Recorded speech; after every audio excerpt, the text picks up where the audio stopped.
अगर बदला लेने की भी कोई रैंकिंग होती तो ये बदला जरूर सबसे ऊपर बैठा होता। उसने अपने दुश्मन को लोहे की जंजीरों से जमीन में गाड़ दिया, उसके निचले शरीर में नीच का पेड़ बो दिया और उसकी देह को खाद बनाकर उसी पेड़ को उगने दिया। ना वो मर पाया ना जी पाया। ये सब हुआ परमाणु युद्ध के 70 साल बाद, जब पूरी धरती रेगिस्तान बन चुकी थी और इंसान अपने संसाधनों के लिए जानवरों से भी ज्यादा वहशी हो चुके थे। लेकिन इस वीरान दुनिया में एक जगह अब भी बची रही, एक ऐसी जगह जहाँ साफ पानी था, हरियाली थी और लोग चैन से जी रहे थे। इस हरे भरे टापू को स्वर्ग कहा जा सकता था। एक दिन ओसा और उसकी छोटी बहन जंगल में जंगली आड़ू तोड़ रहे थे। अभी उन्होंने देखा कि कुछ नरभक्षी इस स्वर्ग में घुस आए। ओसा को पता था कि अगर इन दरिंदों ने इस जगह का रहस्य बाहर बता दिया तो उनका घर तबाह हो जाएगा। उसने तुरंत बहन को छुपा दिया और अकेला ही उनकी मोटरसाइकिल के पास गया। उसने गुपचुप तेल की पाइप काट दी ताकि वो भाग न सके, लेकिन किस्मत को कुछ और मंजूर था। एक दरिंदा जो टॉयलेट से लौटा ही था ओसा को देख लिया। ओसा ने बिना वक्त गंवाए उसकी जांघ में छुरा घोंपा और भाग निकला, मगर ज्यादा दूर नहीं जा सका। उसे पकड़ लिया गया। अभी उसने अपनी सीटी बजा दी जो खतरे का संकेत थी। उसकी माँ और गांव के मुखिया ने घोड़े दौड़ाए और पीछा किया। एक रेतीले टीले पर मुखिया ने छलांग लगाई और एक गोली में एक दरिंदे को उड़ा दिया। बाकी बचे हुए भागने लगे, लेकिन ओसा की माँ ने उनमें से एक को दौड़कर मार डाला। लेकिन जंग खत्म नहीं हुई थी। ओसा की माँ जानती थी कि दुश्मनों को जिंदा नहीं छोड़ सकते। इसने मुखिया से विदा ली और मोटरसाइकिल पर अकेले पीछा करने निकल गए। इधर ओसा होश में आया और दुश्मन की मोटरसाइकिल की तेल पाइप को दांत से काट दिया, जिससे गाड़ी बंद हो गई और उसे वक्त मिल गया। ओसा की माँ अब तक ऊंचाई पर पहुंच चुकी थी। उसने दूर से निशाना लगाया। अगर दुश्मन ने ओसा को ढाल बना लिया तो उसे गोली टायर पर चलानी पड़ी, लेकिन तब तक बहुत देर हो चुकी थी। दुश्मन अपने कबीले में लौट चुका था। वो वहाँ चिल्ला चिल्ला कर अपने साथियों को बताने लगा कि उसे स्वर्ग का रास्ता मिल गया है और ये लड़की सबूत है। उसका एक साथी जो कबीले का दूसरा सरगना था उससे रास्ता जानना चाहता था, और वो नहीं बताया क्योंकि वो खुद मुख्य सरगना को बताकर इनाम लेना चाहता था। लेकिन तभी ओसा ने हड्डी अगर आप शिवजी के भक्त हो तो इस वीडियो को लाइक, शेयर और चैनल को सब्सक्राइब करें।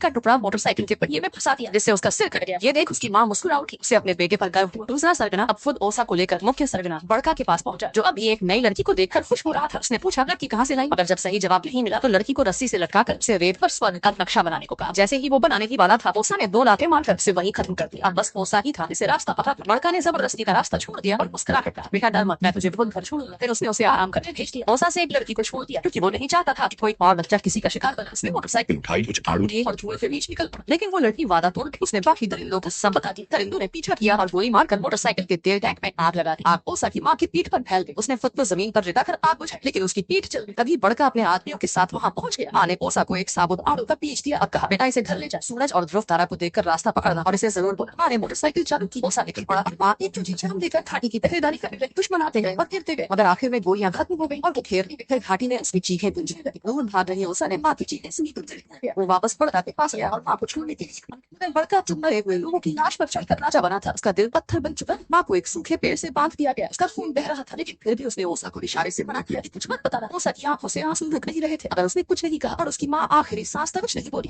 हमारे साथ जुड़ने के लिए लाइक, शेयर और सब्सक्राइब करें।